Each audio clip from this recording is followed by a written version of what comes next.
नमस्कार दोस्तों। आज आपको एक कविता की बहुत चर्चित कविता उसकी चंद पंक्तियों के साथ अपनी बात शुरू करूंगा। हाथों में आने से पहले नाज दिखाएगा प्याला, अधरों पर आने से पहले अदा दिखाएगी हाला। बहु तेरे इनकार करेगा साकी आने से पहले, पथिक न घबरा जाना पहले मान करेगी मधुशाला। लाल सुरा की धार कपट सी कह न इसे देना ज्वाला, फेनिल मदिरा है मत इसको कह देना उर का छाला। दर्द नशा है इस मदिरा का, विगत स्मृतियां साकी हैं, पीड़ा में आनंद जिसे हो आए मेरी मधुशाला। जगती है शीतल हाला सी पथिक नहीं मेरी हाला, जगती के ठंडे प्याले सा पथिक नहीं मेरा प्याला। ज्वाल सुरा जलते प्याले में दग्ध हृदय की कविता है, जलने से भयभीत न जो हो आए मेरी मधुशाला। जी हां, हरिवंश राय बच्चन जो अमिताभ बच्चन है उनके पिता। हालांकि मेरे मन में अमिताभ बच्चन के लिए कोई आदर भाव नहीं है और ना ही किसी भी तरीके से कोई भी भावना है, क्योंकि मैं उन्हें कोई एक आदर्श नहीं देख पाया। मैंने उन्हें निजी तौर पे देखा और यह पाया कि वह शख्स निश्चित रूप से सिर्फ मौका परस्त है, और इससे ज्यादा शब्द नहीं कहूंगा, अच्छा नहीं लगता। लेकिन उनके पिता जो पंडित जवाहरलाल नेहरू के, वो उनके पिता और उनकी मां बड़े अच्छे मित्र थे, और जिस कारण पंडित नेहरू ने उनको जीवन दिया, एक किराए के घर से उठा करके ले जाके नौकरी दी और सब कुछ किया। आज उनके परिवार के पास यदि कुछ है तो गांधी परिवार के कारण है, लेकिन उन्होंने ऐसा किया। लेकिन हरिवंश राय बच्चन ने बेहतरीन रचनाएं की, और उन्हीं रचनाओं में सबसे अच्छी है मधुशाला। कभी मन्ना डे की आवाज में आप सुनिएगा, आपको समझ में आएगा मैंने क्यों सुनाया है। कि पीड़ा में आनंद जिसे आए वो आए मेरी मधुशाला, जलने से भयभीत न जो हो आए मेरी मधुशाला। पथिक न घबरा जाना पहले मान करेगी मधुशाला। जी हां, ये सारी बातें हरिवंश राय बच्चन कहते हैं। आज यही बात कमोबेश राहुल गांधी कहते हैं। यदि तुम डरते हो या डरपोक हो तो प्लीज हमारे पास मत आओ। यदि तुम डर के कारण छिपे हुए हो, दबे हुए हो, निकलने से डर रहे हो, या और भी कोई बात है, तो मेरे पास मत आओ। मेरे पास तो वही आएगा जो बहादुर है, जो साहसी है। जी हां, जो एक भीड़ के सामने अकेला सेना बन के खड़ा हो जाता है, ऐसा व्यक्ति मुझे चाहिए।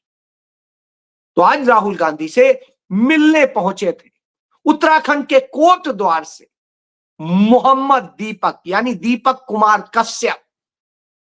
वो दीपक कुमार कश्यप राहुल गांधी से मिलने के बाद में इतना ज्यादा भावुक और संजीदा थे, इतने ज्यादा प्रसन्न थे कि आज वो किसी ऐसे नेता से मिले जिसमें भावुकता है, जिसमें प्रेम है, जिसमें साहस है, और जो चाहता है कि इस देश में ऐसे लोग खड़े हों जो किसी के साथ अन्याय न करने दें।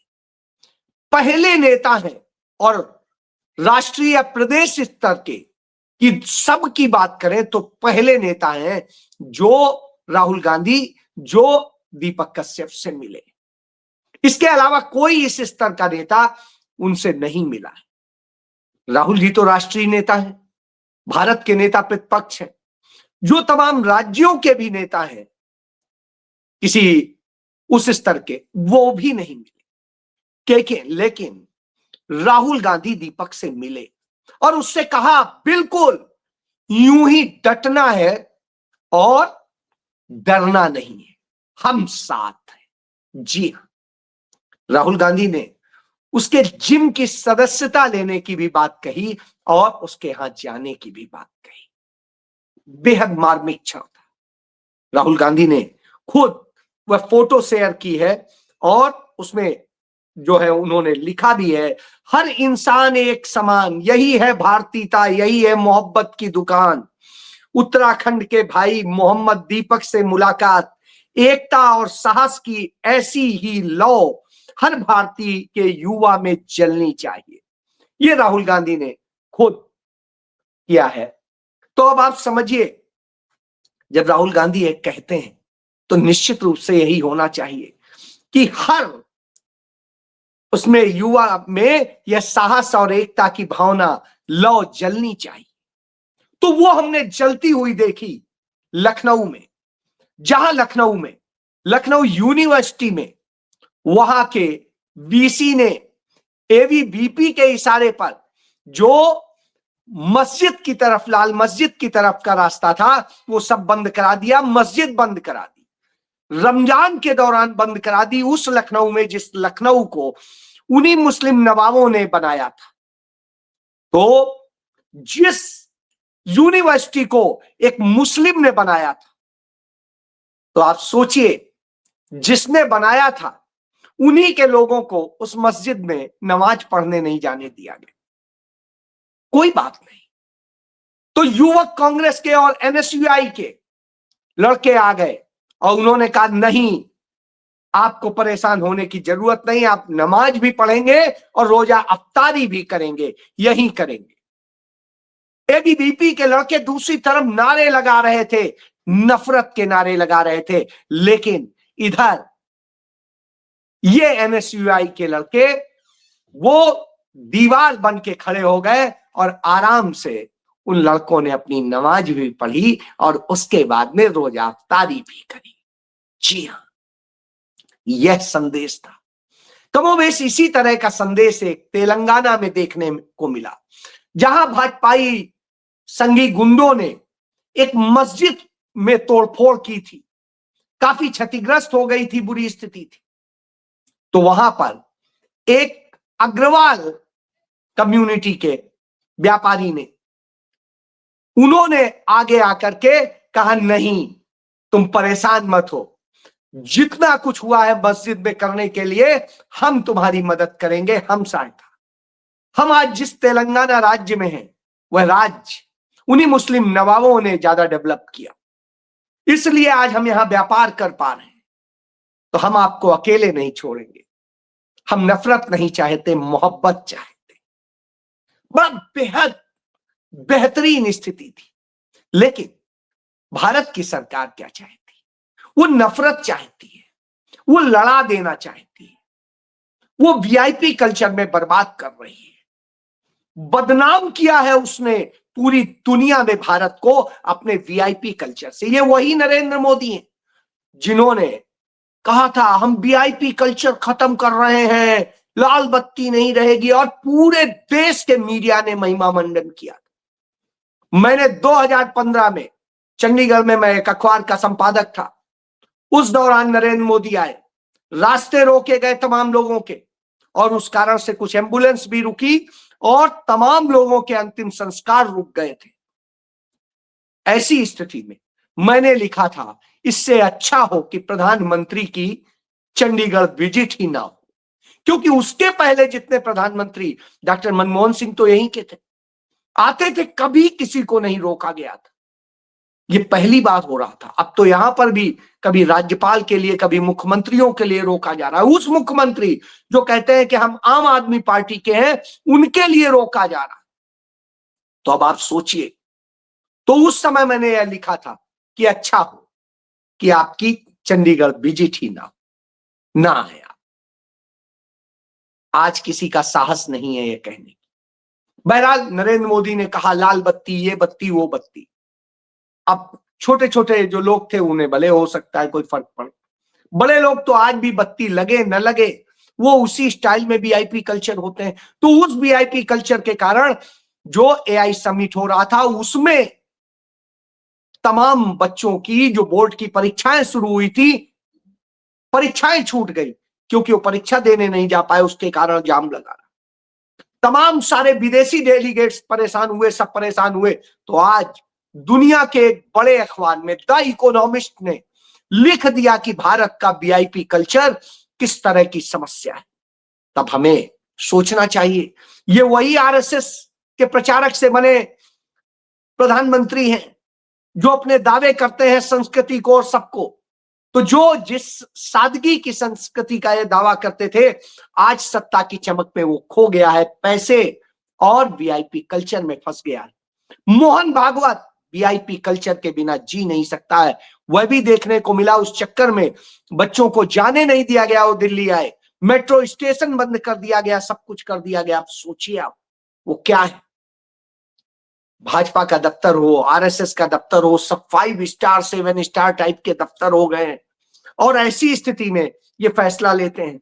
मोदी के जो सब सलाहकार बन गए और 2021 में किसान आंदोलन में आरएसएस ने बीजेपी के साथ दिया, स्वतंत्र आवाज ना उठाई और जिस तरह की स्थिति हुई, तो अब आप सोचिए संगठन को, बाकी सबको वो कमजोर कह रहे हैं, सब कुछ कह रहे हैं, लेकिन यहां धार्मिक नफरत फैला रहे हैं, तनाव फैला रहे हैं, सब कुछ कर रहे हैं, लेकिन खुद वीआईपी कल्चर में तो जितने बड़े बड़े रेप हो रहे हैं, अंकिता भंडारी वीआईपी को सप्लाई करना, कहीं और वीआईपी सप्लाई करनी थी। और इस वीआईपी कल्चर में लड़कियां भी सप्लाई हो रही, गाड़ियां भी आलीशान सप्लाई हो रही, तमाम बंगले, तमाम जो है महल नुमा जो है तमाम ऑफिसेज और दूसरी चीजें हो रही। तो अब आप सोचिए वीआईपीओ के ठेकेदार बन गए तो दुनिया में बेइज्जती इसके कारण।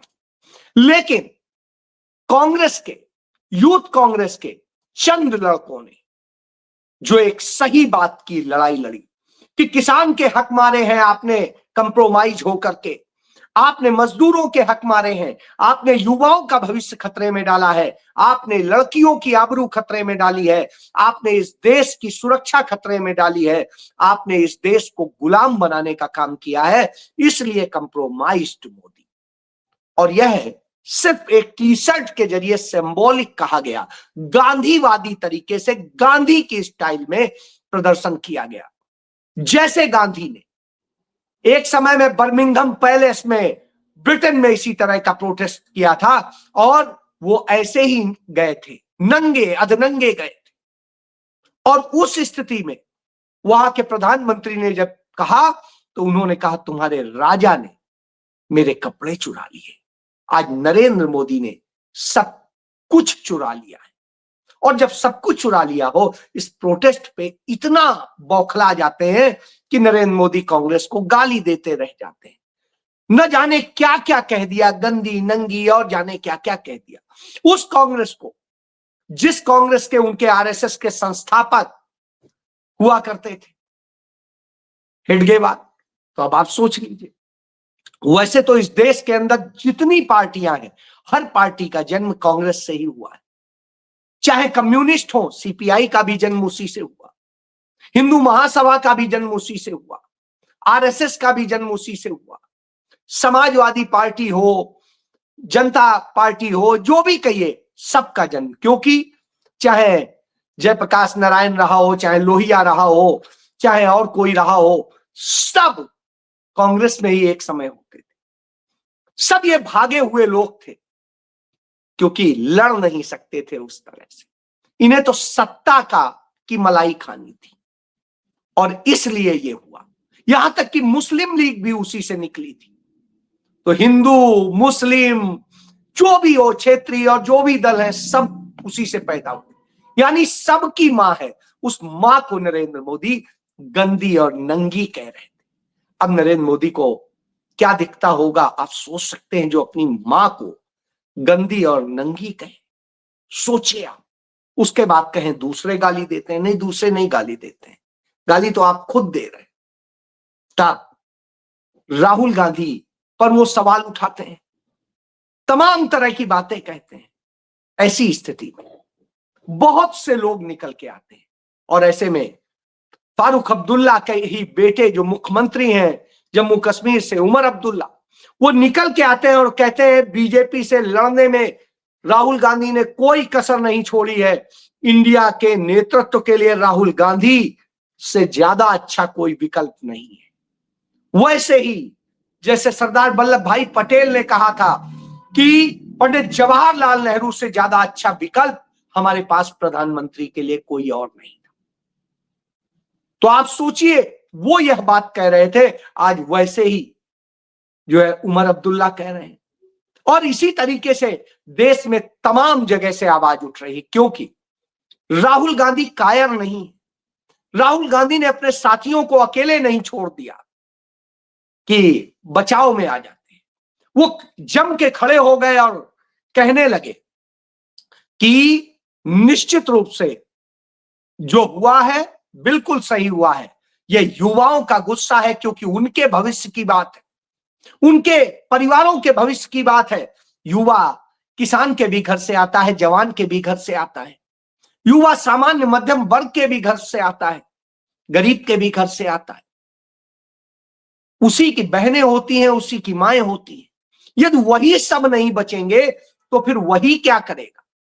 तो युवा भारत का यह रोष प्रदर्शन कहीं से गलत नहीं है। और इसको लेके कांग्रेस पार्टी के आधा दर्जन बहुत ज्यादा पढ़े हुए सांसद आकर के प्रेस कॉन्फ्रेंस करते हैं। उनमें दलित भी होते हैं, उसमें पिछड़े भी होते हैं, उसमें आदिवासी भी होते हैं, और उसमें एक जो पूर्व आईएएस हैं जिन्होंने टॉपर होने के बावजूद इस्तीफा देके कांग्रेस ज्वाइन किया था और आज कांग्रेस के सांसद हैं, वो उसको लीड कर रहे थे, सेंथिल। और सेंथिल ने बताया कि युवाओं ने जो किया बहुत अच्छा किया, कांग्रेस उनके साथ डट के खड़ी है। लेकिन यह भारत की जो मौजूदा सरकार है, जिस तरह अंग्रेज भी दमन नहीं करते थे वैसे कर रही है, क्योंकि गांधी के शांतिपूर्ण जितने प्रदर्शन होते थे उन पर वो ऐसा नहीं करती थी। लेकिन ये तो देशद्रोह से लेकर सब मुकदमे दर्ज कर रहे हैं। आखिर देशद्रोह की क्या बात उन्होंने कही? उन्होंने तो पीएम कंप्रोमाइज किया कहा, और पीएम कब से देश होने लगा? पीएम हो भी नहीं सकता है। तो पूरे देश में कांग्रेस इसको लेकर के खफा है। और उन्होंने यह भी बता दिया कि कांग्रेस यूं छोड़ने वाली नहीं है। यदि इस तरह की हरकत करेगी भाजपा की सरकार, दिल्ली की पुलिस, तो पूरे देश में दहलेगी कांग्रेस, पूरे देश में लड़ेगी। क्योंकि जिस तरह अन्याय कर रहे हैं, किसी के मां बाप को उठा ला रहे हैं, किसी के भाई बहन को उठा ला रहे हैं जैसे वो कोई आतंकवादी। जो रेपिस्ट हैं उन्हें नहीं पकड़ते हैं, जो हत्यारे हैं उन्हें नहीं पकड़ते हैं, तमाम सारे दूसरे लोगों को नहीं पकड़ रहे हैं जो देश विरोधी काम कर रहे हैं, और वो जो देश को जगाने की कोशिश कर रहे थे उनको पकड़ के यूं बता रहे हैं। घरों में ऐसे घुस रहे हैं, जो हिमाचल भवन था वहां घुस गए, एक महिला एक में अकेले हुई थी उसमें पुलिस वाले घुस गए, वो इस बात के लिए दुखी थी, लड़ रही थी कि कैसे बगैर उसके मेरे कमरे में घुस जा रहा है, कोई महिला कैसे लेटी है, क्या कर रही है, अचानक आप खुलवा के जबरन चले जा रहे हैं। तो इस तरह से अराजकता का माहौल देखने को मिल रहा है। और अब कांग्रेस पार्टी के जो यूथ विंग के अध्यक्ष हैं उदय भानची, उनको तिलक नगर थाने में गिरफ्तार करके बैठा लिया गया। अब आप सोचिए, वो तो थे भी नहीं, लेकिन इस तरह से साजिश रची जा रही, जैसे परेशान किया जा रहा। निश्चित रूप से कांग्रेस को बोलना चाहिए था, उसने बोला, और अब हर जगह बोलेंगे। राहुल गांधी भोपाल में किसानों को संबोधित करेंगे और उन्हें भी बताएंगे कि यह सरकार क्या कर रही है, और वहीं से आगाज भी होगा। बहुत सारी चीजों की स्थिति है, इसीलिए क्योंकि कांग्रेस में यह दम है। इसी तरीके से किसानों की जो कांग्रेस पार्टी के किसान सेल के राष्ट्रीय अध्यक्ष हैं सुखपाल खैरा, वो किसानों को राहुल गांधी के इस अभियान के तहत जोड़ने का काम कर रहे थे। तो पंजाब में आम आदमी पार्टी की सरकार नरेंद्र मोदी के इशारे पर, भाजपा के इशारे पर उनके यहां जाती है, गांव के अंदर बने उनके घर की दीवारें तोड़ देती है, घर को तोड़ती है, बुलडोजर चलाती है, पूरा गांव खिलाफ खड़ा हो जाता है। क्यों? क्योंकि गांव में कोई नगर निगम नहीं होता है, वहां जिसकी जो जमीन होती है रिहायशी, वहां वो अपना घर बनाता है। तो आप किस आधार पे तोड़ रहे हैं? अवैध कह रहे हैं, तो उनका अवैध है तो नोटिस देना चाहिए था। कहां है नोटिस? कोई नोटिस नहीं, कोई कार्रवाई। लेकिन घर तोड़ देंगे। जब इस तरह की घटना होगी, वो कांग्रेस के विधायक भी हैं, स्वाभाविक सी बात है, वो किसानों की लड़ाई के लिए आंदोलन की तैयारी कर रहे थे, और आप ये सुबह सुबह अर्ली मॉर्निंग जाके उनके यहां करते हैं। तो ये दिखाता है कि कैसे ये बी टीम खड़ी है। तभी तमाम सारे लोग कांग्रेस की बुराई कर रहे हैं, लेकिन कांग्रेस कह रही है जो दर्द सहने को तैयार हो, जो लड़ने को तैयार हो, जो पीड़ा में जिसे आनंद आने लगे, वही हमारे पास आए। जो डर जाए, घबरा जाए, वो हमारे पास ना आए। जो भयभीत हो, वो हमारे पास ना आए। तो बहुत बड़ी बात है। इसीलिए मैंने हरिवंश राय बच्चन की एक पंक्तियां बताई। तो आप सोचिए, यह भारत बनाया है, और इतनी विपरीत परिस्थितियों में राहुल गांधी लड़ रहे हैं आपके लिए। जी हां, उनकी पूरी टीम लड़ रही। जय